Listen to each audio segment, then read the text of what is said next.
আদরের নাতির রক্তাক্ত লাশ দেখে যেন নিজেকে সামলাতে পারছেন না বৃদ্ধ দাদা। ঢাকা কমার্স কলেজের শিক্ষার্থীর বিরুদ্ধে সহপাঠীকে হত্যার অভিযোগ উঠেছে। গতকাল শনিবার সন্ধ্যায় কমার্স কলেজের পাশেই লাল বিল্ডিং এলাকায় ঘটনাটি ঘটে।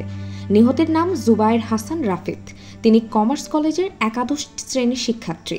হত্যার অভিযোগ ওঠা শিক্ষার্থীর নাম রাজিন চৌধুরী। শাহ আলী থানার ভারপ্রাপ্ত কর্মকর্তা মোহাম্মদ তারিকুজ্জামান এ তথ্য নিশ্চিত করেছেন। তবে হত্যার কারণ সম্পর্কে এখনও অবগত নন পুলিশ। তারিকুজ্জামান জানান, অভিযুক্ত শিক্ষার্থী পলাতক। নিহতের মরদেহ ময়নাতদন্তের জন্য শহীদ সোহরাওয়ার্দী মেডিকেল কলেজ হাসপাতালে পাঠানো হয়েছে। ঘটনা বললো যে 1 মাস আগে তো রাজিনের সাথে একটা ঝামেলা ছিল, রাজিন কিছু করলো কিনা। যখন রাজিনের বাবার নাম্বার পাইছে, রাজিনের বাবার নাম্বারে কল ছিলাম, প্রথম 2টা কল ঢুকছে, 3য় কল থেকে বন্ধ। যেহেতু কলেজ ক্যাপ্টেন, তার তো একটা দায়িত্ব আছে, সে ফিরাইতে গেছে, ফিরাইতে যাওয়ার পরে নাকি তার উপরও চড়া হয়েছে। চড়া হওয়ার পরে ক্যাপ্টেনের কাছে বিচার নিহত জুবাইরের গ্রামের বাড়ি নারায়ণগঞ্জের রূপগঞ্জে। তার বাবার নাম আবুল বাশার। 3 ভাই বোনের মধ্যে তিনি ছিলেন সবার বড়। ঢাকায় মামার বাসায় থেকে পড়াশোনা করতেন।